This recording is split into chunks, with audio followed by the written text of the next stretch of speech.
Udako etxean bigarren bizitegien arazoa herrian bizi plataformak dio aski dela eta gaur 7 proposamen plazaratu dituzte.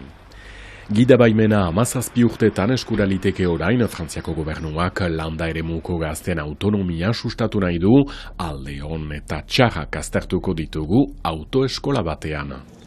Errugbian, Topa Malaua Donostian berriz martxuaren 30ean, Baionak eta Tulonek jokatuko duten partidak interes biziki handia piztu du berriz ere. Arratsaldeon Miarritzetik asteartea dugu, baina jadanik asteburuari begira helduden larun batean Baionan Papogorri ipuin musikalaz gozatzen ahalko dugu. Emanaldi hontan ikusiko dugu. Papogorri gaixoa, Papogorri kesura, zoila bere izan da, kabian indiuna.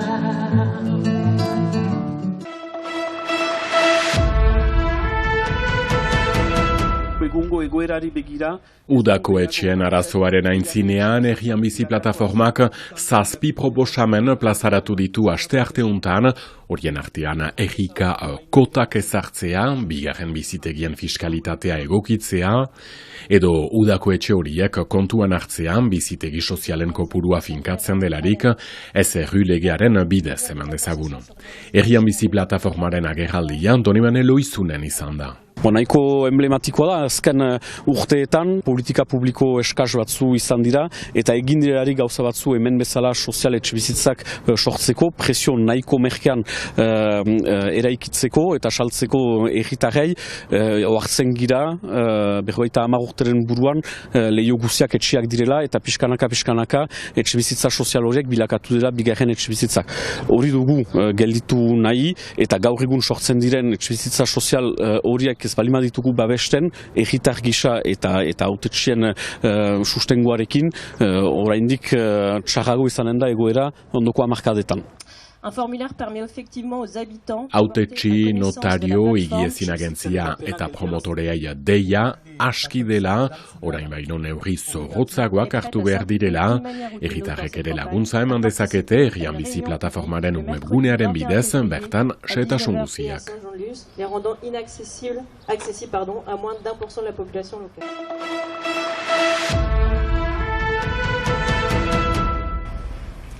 Gida baimena ateratzeko adina 17 urtera aurreratu du Frantziako gobernuak. Helburua, landa eremuko gaztei ikasteko edo lan egiteko autonomia gehiago ematea da. Baionan ez da ere beharrezkoa autobusa, baina abiez barnek aldera joaiteko eta hor bai beharrezkoa da, ez da autobusa orduro pasatzena, ez da oso praktikoa. Hendaiako autoeskola honetan ikasten ari da Markel. 17 urte ditu eta azterketa du laster. Diario y lo necesito pues para ir a clase o para ikasketetarako behar duela dio. Hain justu Frantziako gobernuaren argudioa landa eremuan bizi diren gaztei autonomia gehiago ematea da. Puisque les transports en commun ne sont pas très développés dans ces lieux-là. Baina Hendaiako autoeskola honetan esaterako ez dute erabat egoki ikusten. En fonction des horaires. Il donne une grosse puissance au niveau de la voiture, une grosse Mercedes. Motorrean progresio batago, baimen mota eta ibilgailuen zaldiekin, baina hemen ez diote.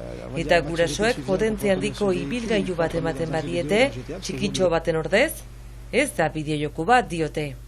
Puntu gutxiago izango dituzte hasieran eta autobidean 130 kilometrora beharrean 110 gidatu beharko dute.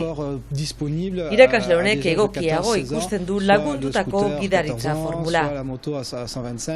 Soit même les voitures sans permis, donc il n'y a pas vraiment de nécessité pour passer le permis à 17 ans. Ipar Euskal Herrian 15 urtetik aurrera egin daiteke. Gurasoekin esaterako edota autoeskolak baimendutako norbaitekin.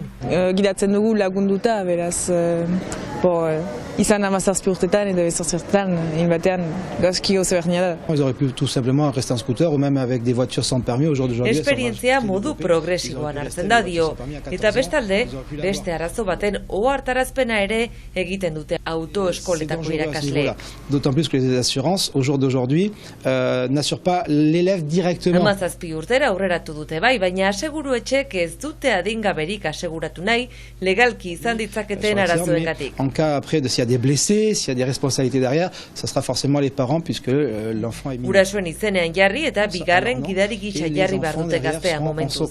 En second conducteur. Europako beste herrialde batzuetan, Alemanian, Irlandan edota Islandian esaterako ere, ezarritako 17 urteko gutxieneko adina. Galetu ordez gurasoei edo eramateko, egia da hobeto dela autoa izatea.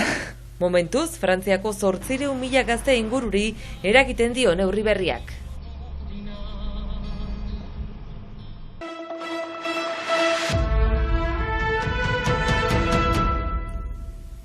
Frantziako Errugbi Liga martxoaren 31an itzuliko da Donostiara. Anoetako estadioak Abigon Baione eta Toulon taldeen arteko top 14ko norgehiagoka hartuko du. Jalgaren Etxegaraik nabarmendu du oso garrantzitsua dela Donostiara urtean gutxienez partida bat ekartzeko aukera izatea. Izan ere, gauza asko amankomunean dituzten bi hirien arteko mugaz gaindiko elkarlana bizirik mantentzen laguntzen duela esan du.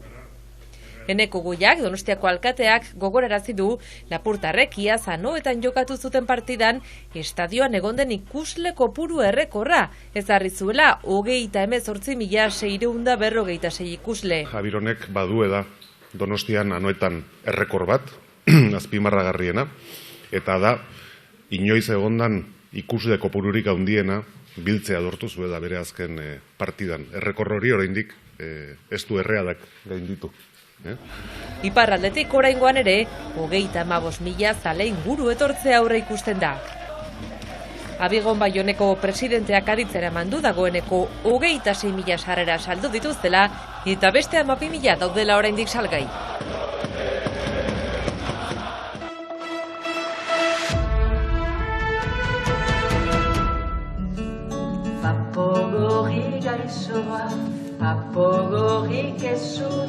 Una hemen Papogorri ipuin musikala gaur sarako lezeetan.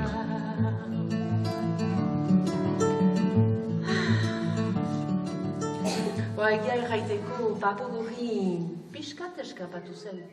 Papogorri izan da abentura handi bat, eta hasi zen konfinamendu denboran, oianekin, oian da nire seme zaharrena, eta bera da soinu teknikalaria.